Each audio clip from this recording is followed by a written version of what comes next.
Here we have a trigonometric integral, that is we have to integrate the function sine cube x times cosine to the sixth power x with respect to x. Here in the given function we have two trigonometric functions multiplied. One is sine and other one is cosine. We can integrate this function using u substitution. So for that let me consider the trigonometric function which is having odd exponent, that is sine. So because for this one we have the odd exponent 3. Okay, my first step, what I have to do is I have to write this stuff, that is sine cube x along with dx. So let me do it in my first step, that is integral cosine to the sixth power x times sine cube x times dx. Okay, so in the next step, what I'm going to do is cosine to the sixth power x. This sine cube x can be written as sine square x times sine x dx. Okay, now integral cosine to the sixth power x. This sine square x can be written as 1 negative cosine square x using the Pythagorean identity in trigonometry times sine x dx.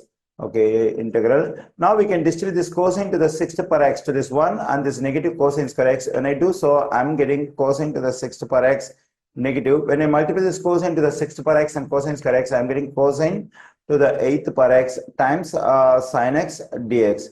Okay, now let me consider the function we have in the integration over here. So here we have cosine, here we have cosine, and here we have sine. Actually, the derivative of cosine is negative sine. Anyways, here we have cosine, and its derivative is almost here. We don't have negative sign. Anyways, the sin x is there. So what we can do is we can further proceed the problem with u substitution. So for which part do we have derivative? We have derivative for cosine. So now we have to do u substitution for cosine. Okay, now let me continue the stuff over here. So let u equals to cosine x.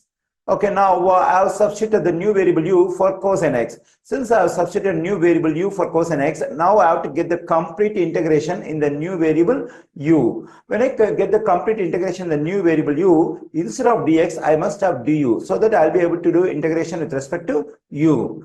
Okay, so if I want to get du at the place of dx over here, so what should I do with the u over here? I have to do derivative of u.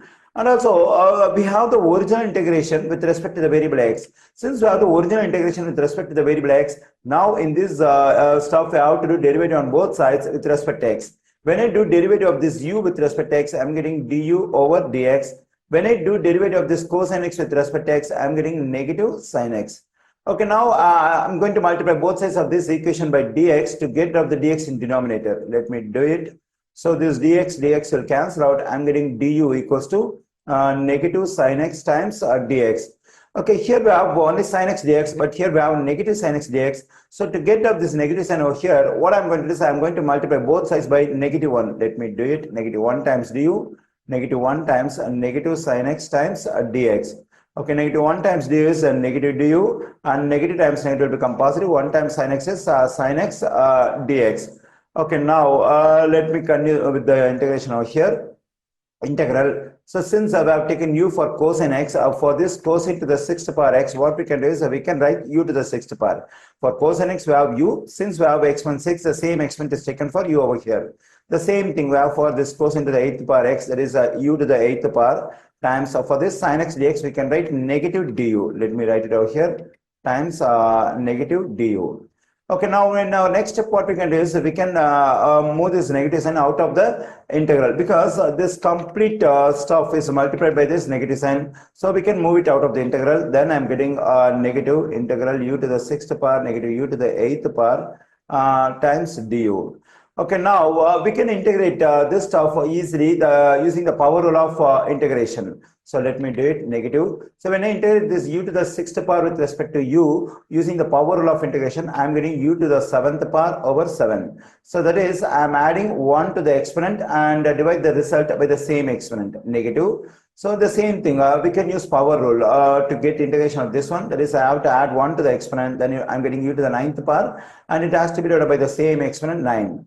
And also, the given integral is an indefinite integral. That is, we don't have lower limit and we don't have upper limit. So whenever we don't have limits for an integral, it's considered to be an indefinite integral. Whenever I do evaluation of indefinite integral, I must add the constant of integration. Usually, we take c as a constant of integration. Okay, now what we can do is we can distribute this negative sign to this and this. When I do so, I'm getting negative u to the seventh power over 7 negative times negative will become positive u to the 9th power over 9 positive c.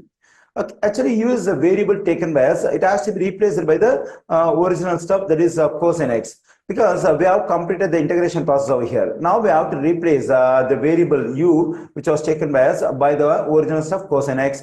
When I plug in cosine x for this u over here, then I'm getting a negative of cosine x raised to the power of 7 divided by 7 positive cosine x raised to the power of 9 divided by 9 positive c. Now, this negative of cosine x raised to the power 7 can be written as negative cosine to the 7th power x over 7 positive, and also this one can be written as cosine to the 9th power x over 9 positive c. So, this is the evaluation of the given indefinite integral.